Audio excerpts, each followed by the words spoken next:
Hi hello viewers, நான் உங்கள் lucky Fathima. முக்கியமான ஒரு அவேர்னஸ் வீடியோ ஃபுல்லாக பாருங்கள். இது முக்கியமாக கேர்ள்ஸ்ண்டா லேடிஸ் இல்லை, எங்களை மாதிரி லேடிஸ் இல்லை, சின்ன கேர்ள்ஸ் இருக்கிறாங்க, ஸ்கூல் போகிற, ஏ லெவல் படிக்கிற, காலேஜில் கேம்பஸில் இருக்கிற அந்த மாதிரியான கேர்ள்ஸ்க்கு யூஸ்ஃபுல்லான ஒரு வீடியோ.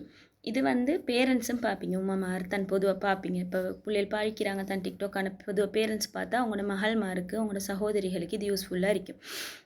எனக்கு தெரிஞ்ச 2 சம்பவத்தை நான் பேரூர் சொல்லாமல் 2 சம்பவத்தை சொல்லி நான் அவேர்னஸ் விழிப்புணர்வு தரத்துக்கு தான் இந்த வீடியோ. எனக்கு தெரிஞ்ச 2 பிள்ளைக்கு நடந்த சம்பவம் 2 ஃபஸ்ட்டாக சொல்கிறேன். ஒரு பிள்ளை ஏ லெவல் படித்து முடிஞ்சு கேம்பஸில் இருக்கிற நேரம் அந்த பிள்ளைய நேரத்தோட ஒரு பொடியன் லவ் பண்ணிக்கிறேன். ஏ லெவல் படித்து முடிஞ்சதோட, அப்படி இல்லாட்டி ஏ லெவல் படிக்கிற காலத்தில் சரியாக தெரியா அந்த பொடியனோடு லவ் பண்ணிக்கிறான். லவ் பண்ணி இந்த பிள்ளையும் அந்த பொடியனை என்ன செஞ்சிருக்கு, இந்த பொடியனை இது பண்ணியிருக்குது. அந்த லவ் பண்ணில்ல, அந்த ஃப்ரெண்ட்ஷிப்பை பழவிரிக்கி. ஃப்ரெண்ட்ஷிப்பை பழவக்குள்ள பிள்ளைகள் பொடியமாற நம்புறதானே, அவனோட பேசி கதைச்சி அப்படி அந்த சும்மா நோமலாக தான் பழவிரிக்கி, எல்லாத்தோடையும் பழகுற மாதிரி. ஆனால் அவன் சைடில் அவனுக்கு ஒன் சைட் லவ் ஒன்று இருந்திருக்கு. அப்போ அந்த பிள்ளை யூனிவர்சிட்டி போனோன்னு அந்த பிள்ளை வேறொருத்தரை லவ் பண்ணிட்டு, அப்படின்னா டபுள் சைட்டாக ஒரு பொடியனும் இந்த குட்டியும் லவ் பண்ணிட்டு.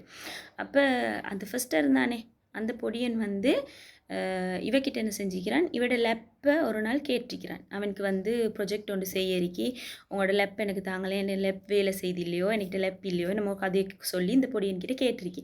அப்போ இந்த புள்ள என்ன செஞ்சிருக்கி, நம்பிக்கை தானே, ஃப்ரெண்ட் தானே, கொடுத்திருக்கி. இப்போ ஃபஸ்ட் புள்ளோட சம்பவம் இது. அப்போ அந்த புள்ள கொடுத்தோன்னே அந்த புள்ளோட ஃபோட்டோஸ் எல்லாம் என்ன செஞ்சுக்கிறான், லெப்பில் இருந்து எடுத்து கூகுளில் அப்லோட் பண்ணிட்டான். கூகுளில்னா என்ன மாதிரி ஃபோட்டோஸ்னால் ஷோல் இல்லாமல் அப்படி இப்படி பொம்பளை பிள்ளைகள் இப்போ பிடிக்கிற தானே, இப்போ எல்லாத்தோட கையிலையும் ஃபோன் இருக்கோல, ஃபோனில் ஃபோட்டோ பிடிக்கிற இல்லையா, அதில் ஆப்பில் அப்லோட் பண்ணுற இல்லையா, இப்போ ஷோல் இல்லாமல் பிடிக்கிற, நாக்க நீட்டிக்கொண்டு பிடிக்கிற, இப்படி மேலே பார்த்து பிடிக்கிற, அப்படி பிடிக்கிற தானே. அப்போ இந்த அங்கங்கள் தெரியறதுக்கு மாதிரியான 2-3 ஃபோட்டோஸை அவனை அப்லோட் பண்ணிட்டான்.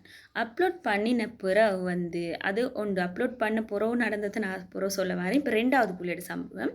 2வது பிள்ளையும் அதே மாதிரி தான், அந்த குறிப்பிட்ட அதே பொடியன் தான் அந்த பிள்ளைக்கு என்ன செஞ்சுக்கிறான்டா, அதோட ஃபோன் இதே மாதிரி தான் அவன் அந்த பிள்ளையோட பின்னுக்கால சுற்றிக்கிறான். செட் ஆகலை. இன்னொரு பொடியனை லவ் பண்ணி, அந்த பிள்ளை ஏற்கனவே 6 வருஷம் ஒரு பொடியனை லவ் பண்ணுற பிள்ளை, அதை சுற்றி செட் ஆகலை. அப்போ அந்த பிள்ளையோடையும் ஃபோனை கேட்டு அந்த பிள்ளையோட ஃபோட்டோஸ் கொஞ்சமும் அப்லோட் பண்ணிக்கிறான். இப்போ இதில் நடந்த 2 விஷயத்தை சொல்லிட்டேன். முதலாவது பிள்ளைக்கு என்ன நடந்துச்சுன்னு சொன்னால், அந்த பிள்ளையோட உம்மா கொஞ்சம் அந்த பிள்ளைக்கு நல்ல சப்போர்ட், அந்த பிள்ளைக்கு சப்போர்ட் பண்ணுற சில ஆசிரியர்களும் இருந்தாங்க. அப்போ அந்த பிள்ளைய அந்த அந்த டீச்சர் அந்த பேரண்ட்ஸ் எல்லாம் தேத்திட்டாங்க. அப்படியெல்லாம் பிரச்சனை இல்லாமல் அப்படி இல்லை இப்படி இல்லைன்னு சொல்லி. ஆனால் அதே சமயம் அந்த பிள்ளைய தட்டி கழித்து இப்படி ஒன்று செஞ்சுட்டியோ அது இதுன்னு அப்படி பேசுகிற டீச்சர்ஸ் மாதிரியும் இருந்தாங்க. அப்படி இருந்து அந்த பிள்ளை சரியானதால் ஃபெடப் ஆகி சொல்கிறேன்னா நான் இதில் கட்டாயம் சொல்ல வேணும், மனுஷன்ட மனசு நொந்தால் அது திருப்பி எப்படி படும்ன்றது. அப்போ அந்த சந்தர்ப்பத்தில் ஒரு சார் அந்த பிள்ளைக்கு அது இது தேவையில்லாத மாதிரியெல்லாம் கதைச்சி இதாக்கினார். கடைசியில் அந்த சாரோட குடும்ப வாழ்க்கை கூட புட்டுக்கிச்சு அப்படின்னு சொன்னால், கடைசியில் பெரிய சண்டையெல்லாம் கடைசியில் அந்த சார் வைஃபை டிவோர்ஸ் ஆகிற லெவலுக்கு கூட போயிட்டார். அப்போ அந்த மாதிரி யார்டையும் மனசு நோவிக்கும் போது கொஞ்சம் நாங்கள் யோசிக்க வேணும். அது அடுத்த விஷயம். இப்போ நான் மெயின் விஷயத்துக்கு வரேன். அப்போ அந்த 2வது பிள்ளைக்கு என்ன ஆவினன்றது கூட தெரியும். 2வது பிள்ளை கையெல்லாம் வெட்டி அப்படி பெரிய எஃபெக்ட் ஆச்சு. ஏன்னா அவள் லவ் பண்ண பொடியன் விட்டுட்டு ஓடிட்டான் சந்தேகப்பட்டு. சரியா? அப்போ இதில் என்ன சொல்ல வாரேன்னு சொன்னால், இப்போ இந்த 2 சம்பவம் வச்சு எங்களுக்கு நிறைய படிப்பினைகள் இருக்கி. நான் அந்த குறிப்பிட்ட ஒரு புள்ளையோட அனுமதியோடு தான் இது சொல்கிறேன். நான் அந்த கதையை நான் சொன்னேன், பேரூர் சொல்லாமல். இப்போ இதில் கிடைக்கிற இது என்னன்னு சொன்னால், அந்த ஸ்கூல் போகிற குட்டிகள், எங்களோட பொம்பளை பிள்ளைகள் பார்க்குறீங்களா இருந்தால், உமா பார்க்குறீங்களா இருந்தால், உங்களோட பிள்ளைகளுக்கு ஃபோனெல்லாம் யூஸ் பண்ண வேணும் சொல்ல வேணாம். ஃபோன் யூஸ் பண்ணாமல் இருக்கையில் இந்த காலத்தில் யாருக்கும் அதெல்லாம் போய்க்காது. ஃபோன் யூஸ் பண்ணுங்கள். பொடியம்மாரோடையும் பலவான யாரோடையும் பேச வேணான்னு சொல்லல. அது இப்போ யூனிவர்சிட்டி ஒன்றியக்குள்ளே ஃப்ரெண்ட்ஷிப்பை 4-5 பேரோட பேச தான் வேணும். ஒன்றை படிக்கக்குள்ளே பேசாமல் கதைக்காமல் இருக்கையில யாரையும் ஓவராக நம்பாதீங்க. ஃபஸ்ட் விஷயம், யாரையும் ஓவராக நம்பாதீங்க. உங்களோட ஃபோன்கள், உங்களோட லேப்கள், உங்களோட பர்சனல் திங்ஸ் யாருக்கும் கொடுக்காதீங்க. அது கொடுக்க வேணாம். என்ன ஃப்ரெண்ட்ஸாக இருந்தாலும், என்னத்தான் லவ் பண்ணுற பொடியனாக இருந்தாலும் கொடுக்காதீங்க. கல்யாணம் முடித்த பிறகு கொடுங்க. சரியா? லவ் பண்ணுற பொடியனாக இருந்தாலும் கொடுக்க வேணாம், என்னத்தான் ஃப்ரெண்டாக இருந்தாலும் கொடுக்க வேணாம். அப்படியே கொடுக்க வேண்டிய ஒரு சூழ்நிலை வந்தால் உங்களோட கேலரியிலையோ உங்களோட கேலரியில் டிலீட் பண்ணால் ரீசைக்கிள் பின்னில் இருக்கும், அதையும் டிலீட் பண்ணிவிட்டு கொடுங்க.